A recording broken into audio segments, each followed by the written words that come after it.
It was a lot of thinking about how to use technology to improve the whole school. It was not only the learners, or it was not only the teachers. It's like how could the whole community work better? It's like a smoothly way to save your content, create a new one, and then of course use the same content again and again. And because I remember, I usually tell the story that when technology was first introduced in my classroom, I was 12 years old, and we got laptops. Yeah. And we had educational games in them. So we actually learned how to touch type very fast, thanks to the technology in the classroom at the time.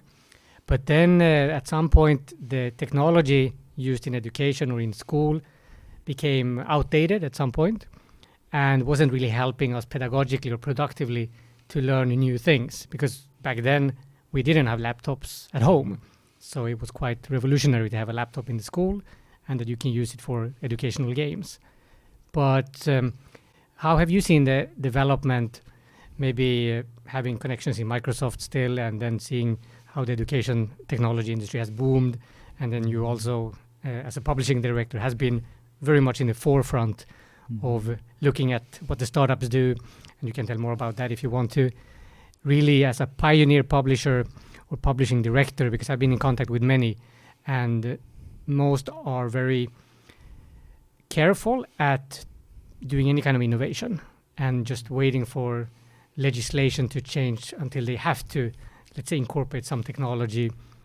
And I think it's a very challenging situation now for publishers in general. So if you can tell us the story a little bit, how you see how that has evolved. Yeah.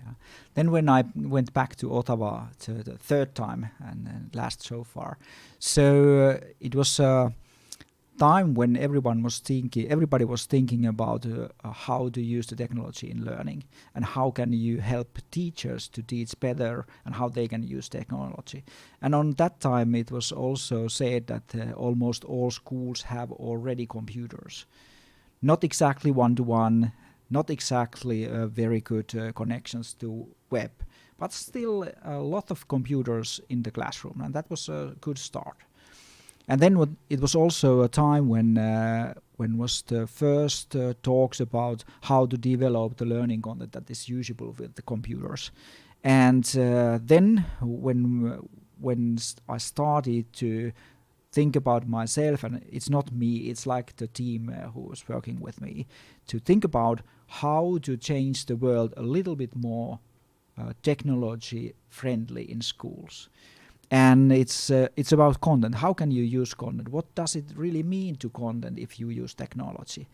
And on that time, I was always looking back what I learned from Microsoft, because I knew what the technology can bring to classrooms, and that was very helpful to think my own thoughts and to share it with the group. And they're creative, so it was easy to how can I implement how to use it. But to be honest, it's not just, okay, let's do learning content in digital format. It doesn't work like that.